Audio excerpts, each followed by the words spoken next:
So Galway, what can we expect from him in 2020? We're brought to you by OrgaRetro.com.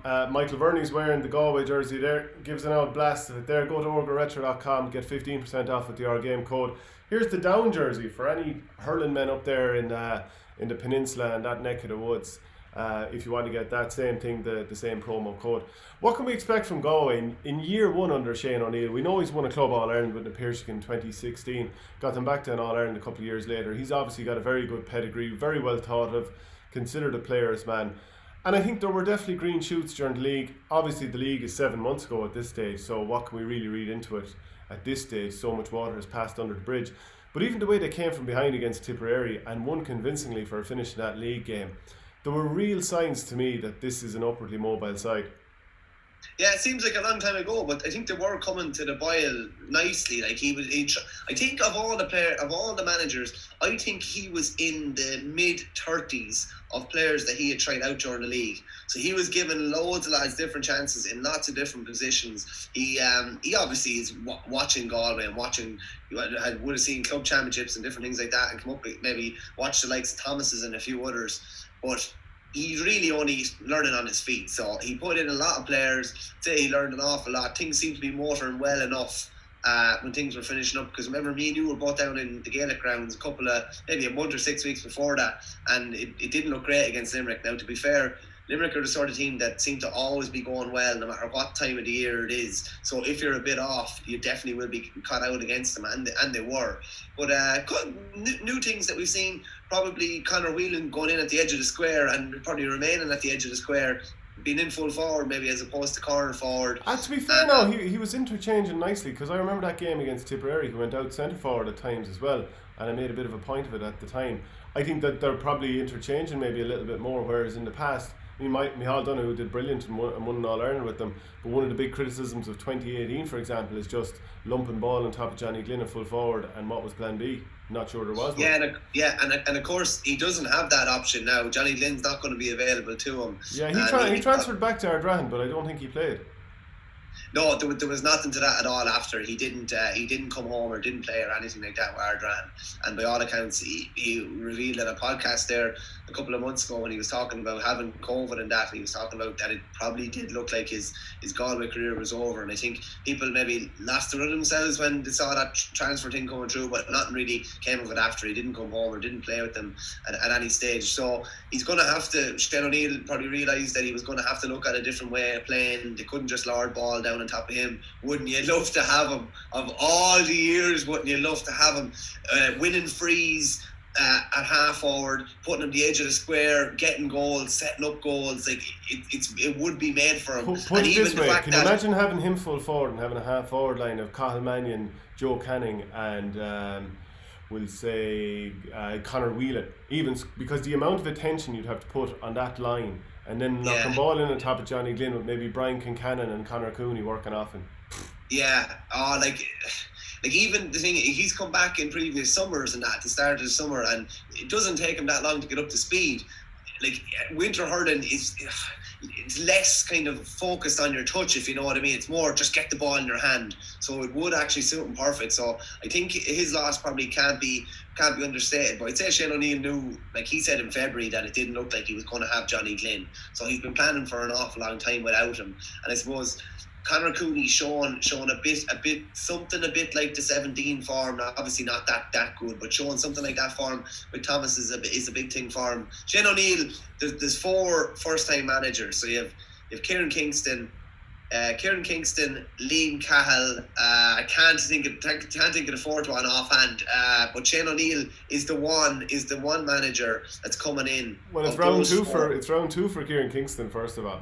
But you know, it's his first season. It's his first season, second term. He's the one that's coming in with a team who've won the All Ireland in recent years, and he's definitely the most likely to be winning the All Ireland of that quartet as well. Galway have been there and done it. And if you were to talk about teams that a winter championship is going to suit, like, is there any team more physical than them? Is there any team that have that big, bulky kind of players that they have? Like a lot of them, particularly in the forward line, are 6 feet plus. It should really, really suit them. And again, we've talked about other teams, the likes of Galan and TJ Reid. Boys that are going to put over big tallies from frees. Canning will put over huge tallies from frees, and he'll put over, again, his line balls become even more important, because if you get a line ball this time of the year, it's nearly worth 2 points, because points will be much harder got. Let's put it this way: the last couple of years, Galway won the All Ireland in 17, very close in 18. Probably didn't give a great performance in the final, but still nearly clawed Limerick back. You know, Limerick maybe a bit of white line fever towards the end of that game. Coming into 2019, then going pretty well during the league. Probably a little bit too reliant on the long ball. Could have varied their play a little bit more. Joe Canning, obviously he won Hurler of the Year in 2017. Obviously I kind of said that I thought someone else should have won it that year. 2018 I think he was in Hurler of the Year form for sure at that stage. 2019 he was class during the league, and then he ended up getting injured. That tackle from Kevin Moran that ended up with a groin injury, and obviously that's nothing to do with what Kevin Moran did. He came in with a shoulder and there was nothing wrong with it at all. He only came back and played 20 minutes of the championship against Dublin, got a couple of points. Now they lost that game to Dublin, but I don't think it wasn't a disastrous performance. Like, Dublin are a fairly good team. They probably lack a little bit of quality up front, but this Dublin team has been ahead in so many championship games in Leinster in the last couple of seasons, and probably fallen away at the final hurdle. Now they didn't against Galway that day. Conor Whelan went off injured early. Now Owen O'Donnell also went off injured for Dublin. So the point being, Galway were probably, they were a puck of a ball away, and who knows then if they get into the latter stages with Canning back fit again. Now, just to run through some of the players who may or may not be. By the way, they also beat Kilkenny down in Nolan Park last year, and not many teams do that, especially in Championship. But if you're to run through some of the ins and outs, you've mentioned Johnny Glynn being out. Now, Joseph Cooney was away, but he's back. He was playing with the club, flying fit, so he's obviously a huge addition. Dahi Burke hurt himself in the was it the semi-final, possibly county final, and he, like Joe Canning, suggested he might be okay to go. I mean, we haven't had confirmation. I think Shane O'Neill will be talking to the media, and maybe people have watched this by the time he'll have spoken to the media, so that might be clear. We'll see how Dahi Burke is. He's a key player. Now, John Hanbury, he was taking time away from hurling, so, and I think he kind of maybe came back for Rahoon Newcastle in an intermediate must-win sort of game, played full forward. He's not up to speed. I don't think he's going to be involved either.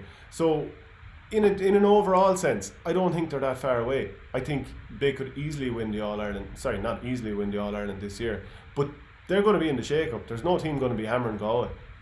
No, definitely not. And there's some of the players, you mentioned, a couple of players are out, a couple of players that are in. Like, they could conceivably have a new 3 and a new 6 this year. They could have Fintan Burke possibly a full-back, and they could have possibly Shane Cooney at centre-back. If Dahi Burke is fit, I'd imagine he'd go back in 3, Fintan Burke could go back out wing-back. So there's 2 huge players that are going to offer an awful lot to Galway there. Plus they have Brian Concannon seem to be really finding his feet at county level. There's still, players like Jason Flynn there who have maybe been bit part players in recent years. Those guys are still all knocking around the scene. They have a good squad as well. They definitely have a good squad as well. The fact that they've all played club action as well will help Shane O'Neill probably learn an awful lot more about lads. I think generally as well, Galway would be a good example, but in most counties, the county players have been the ones that stood out in club action. And that's exactly what an inter-county manager wants. He wants the best players standing out. They're all coming back to the county fold in a rich kind of vein of form as well. So I think, I think he's got lots of options. They're not going to be shipping. They're not going to be shipping any sort of heavy defeat or anything like that to anyone. They're going to be right in the mix. Kind of maybe similar to Kilkenny. If they're beaten, it's only going to be a puck of a ball probably. They're going to be thereabouts. The big game, it's a massive game. Playing Wexford in a Leinster semi-final. It's juicy. It's the most, arguably the most tantalising game that we've got coming. 100%, because the other kind of tantalising game is not there yet. You're probably going to see Tip and Limerick in a Munster semi-final, but this is here for us on Halloween night. It's absolutely made for it. Davies Wexford side are actually they've undergone the rapid COVID testing in recent weeks as well, so they've had some little hiccups in their preparation. We don't really know much about what's going on with Galway, being honest. It's a very, very quiet camp. They're only saying what they have to say, and probably if they didn't have to say anything, they probably wouldn't say anything. So it's good. That's going to be a really, really interesting game. You have, last year's Leinster champions coming up against the Leinster champions of the previous 2 years. I always think it's interesting as well every time Davy is going up against against Joe Canning, a player who he knows unbelievably well from college and would have been central to his college plans, and then all of a sudden he's on the other side. He's always been good actually at planning against the players that he has had experience with and trying to nullify them, and he's been decent with that when teams he's been involved with have come up against Galway, come up against Canning. But that is the really juicy game that everybody, when you think of championship, that's probably the hurling championship, that's probably the game you're most looking forward to, because there's an awful lot on the line. There's an awful lot on the line, because if you lose that, all of a sudden you're in the back door, you don't have that much time to regroup. Whereas if you win that, you're in the Leinster final. If you don't win that, not great, you're losing the Leinster final, but then you have the trap door and you have a lot more experience going through the back door then as well, and more games under your belt. Here's one for you. If you're coming up against Galway, or you're coming up against any team that's got a star forward, you're nearly basing your game plan around, how will I stop TJ Reid, how will I stop Joe Canning, and you're probably planning for weeks and months ahead if you know you're going to meet that team at some stage. Now, from a Galway point of view, Shane O'Neill and Joe Canning both know we're coming up against Wexford. We've done this for quite some time, and we know that Matt O'Hanlon is going to mark Joe Canning.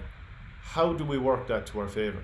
Do you think that's something that'll cross their minds? Because, Canning has done the roaming role on Matt O'Hanlon, and Hanlon has had some decent success on him, and obviously Joe has been good going the other way too. But you know that now as a Galway manager.